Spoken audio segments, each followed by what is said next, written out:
Good morning, good afternoon, or good evening. Whatever time it is when you hear this message, I pray that you're poised to receive, to accept, and to respond to words of wisdom.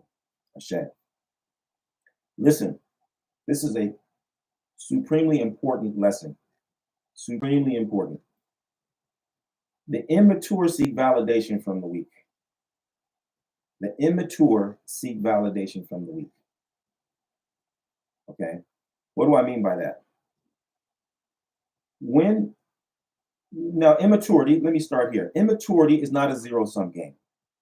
Okay, we're not talking about um, that a person is by definition entirely immature. A person can be financially mature, but emotionally immature, or vice versa.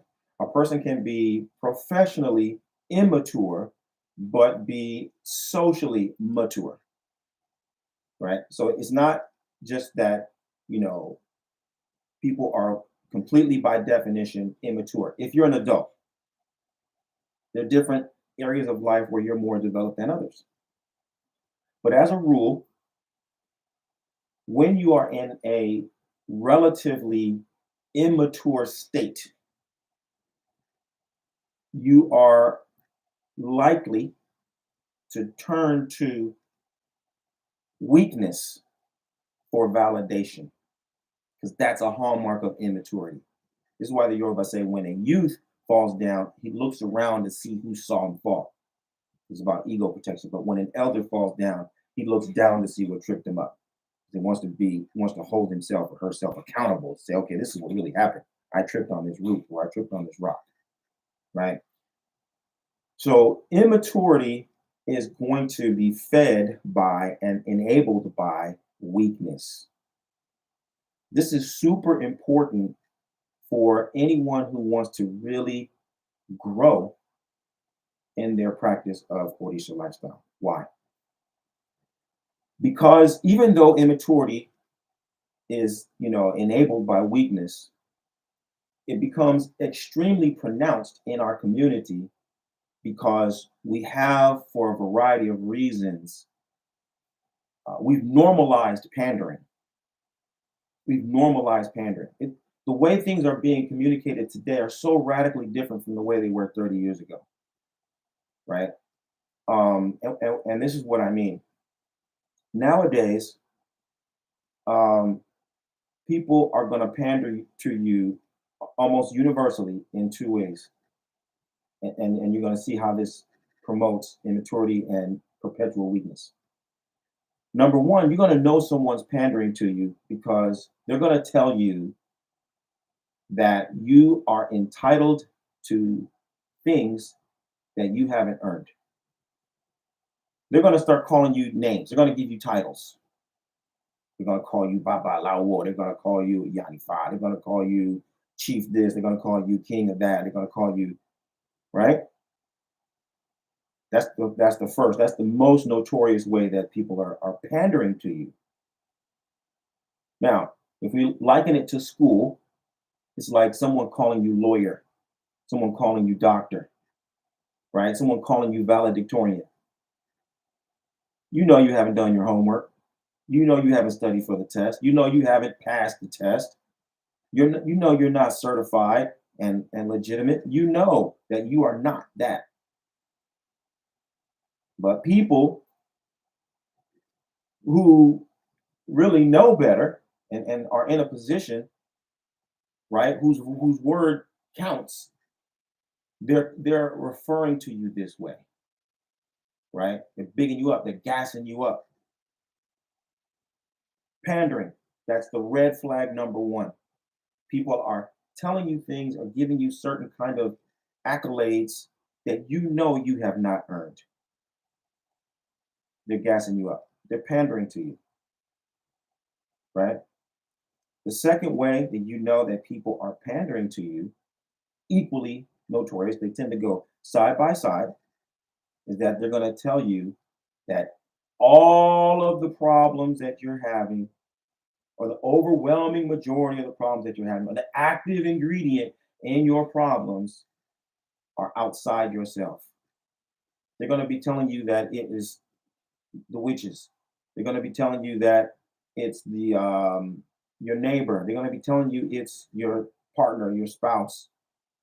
They're going to be constantly bombarding you or reinforcing this idea within you that you are not the active ingredient in your problems. Pandering, pandering, because you are always the active ingredient in your problems. 100% of the time, you're the common denominator. If it's your dietary problem, your health problems, if it's your money problems, if it's your relationship problems, if it's your legal problems, whatever problems that you have, or any combination thereof, you are the common denominator. You are the active ingredient. Anyone who's telling you otherwise is pandering to you. And that's so at the same time that they're telling you that you are, you know, the king of the land. You're a white witch. You're a black witch. You're the chief of this. You're the chief of that. You know you haven't earned that. You know you're not entitled to that. And so as a result, you're acting as though you are something that you're not, and you're blundering. You're failing constantly over and over and over again. And instead of holding you accountable for your failures, instead of holding you accountable for the incongruencies, instead of holding you accountable for your lack of preparedness, they're just placing blame and telling you that it is because of what someone else said or done or has done. Pandering. And what does it mean? It means that you're constantly on, you know what I mean? On the take. They're just taking money from you, and whatever else. This is a scourge on your development. It's a scourge on your development because you cannot grow. You cannot fulfill your destiny. You cannot reach your full potential while you are claiming things that you haven't earned, and you're not actually holding yourself accountable for the missteps and the weaknesses in your practice that prevent you from actually attaining greater things, right? The hardest part about it is that you like it. And that's where the lesson really becomes so important. You've got to acknowledge within yourself that you like to be pandered to. There's a part of you that is comfortable with being pandered to. There's a dimension of you that is satisfied, right? And this is your immaturity. This is an aspect or an indicator of immaturity, where you are comforted by pandering, and you are more comfortable with being pandered to and comforted in your mediocrity or your underperformance than you are inspired to do and become whatever is necessary in order to move forward, to move up, to elevate, to get really deeper. That's immaturity. That's immaturity. When we are underdeveloped, and when I say immature and underdeveloped, what I mean is we don't when you're immature, you don't understand the implications of not doing things the proper way. You don't really understand the significance of not making your bed every day. You don't understand the significance of not brushing your teeth every day. You don't understand the significance of not saving your money or not planning your time. You don't understand the relationship between, oh, when I don't do these things, they create bigger problems for me later on. But over time, as you age and you mature and you have experience, then you start to cultivate values. You say, oh, when I don't when I don't make these small sacrifices in the beginning, they create big problems for me in the long run. Whereas when I do make those small sacrifices in the beginning, they turn out to be, eternal blessings in the long run. That's maturity. That is maturity, right? And so when you start to adopt a more mature perspective, you start to become more mature, basically, then you are going to reject pandering. You're going to be totally turned off by the enablers. You're going to be like a person who, if you've ever dealt with addiction of any sort, or you've ever been around anyone who's had an addiction problem, addiction to sugar, alcohol, gambling, drugs, etc., then you're going to be familiar with this idea of the enablers. But once you've got a commitment to recover, once you realize that, hey, this is about recovery or death, then you're totally turned off by the enablers. You can hear it, you can smell it, you can feel it a mile away. This person is may care about me. They may genuinely like me or love me, genuinely, but they're weak. There are people who care about you and who love you, but they're weak. They don't have the constitution to tell you no. They don't have it within themselves to tell you no. That is your problem. That is your fault. That is a 100% the result of your decision making.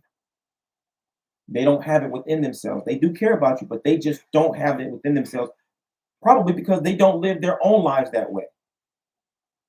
But so they say misery loves company. So they would be more comfortable with keeping you stagnant and underdeveloped because then they have someone to, hang out with. But when you are clear about your elevation and your ascent, as soon as you get a trace of the enabler,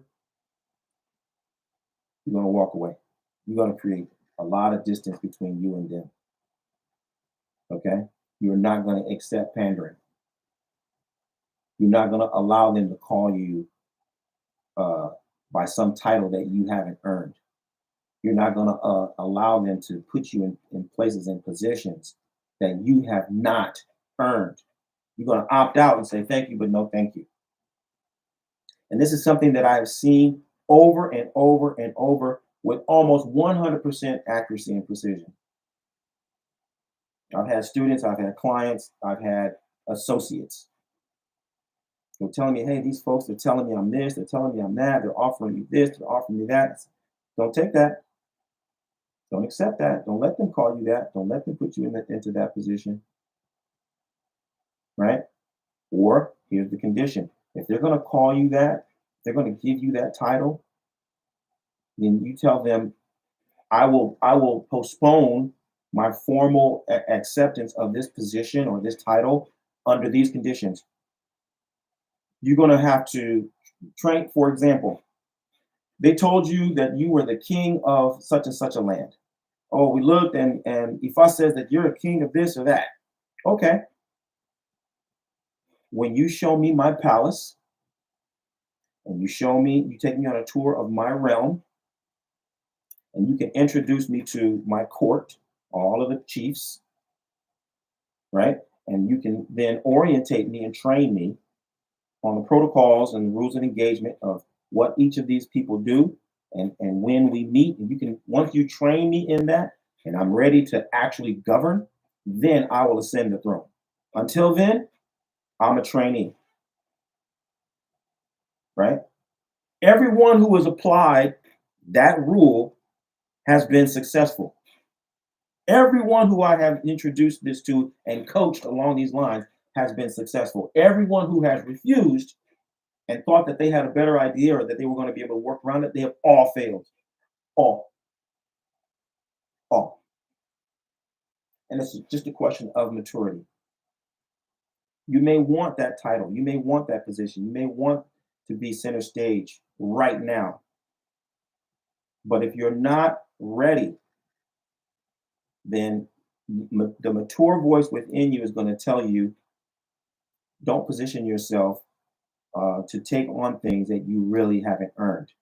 Make all of the small sacrifices, hold yourself accountable, make all of the changes in your habits, in your attitudes, in your perspective. Make all of those changes necessary. And then you will know beyond the shadow of a doubt when you are truly ready certified, and validated.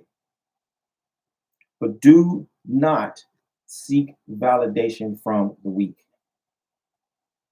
Do not be affirmed by the unaccomplished.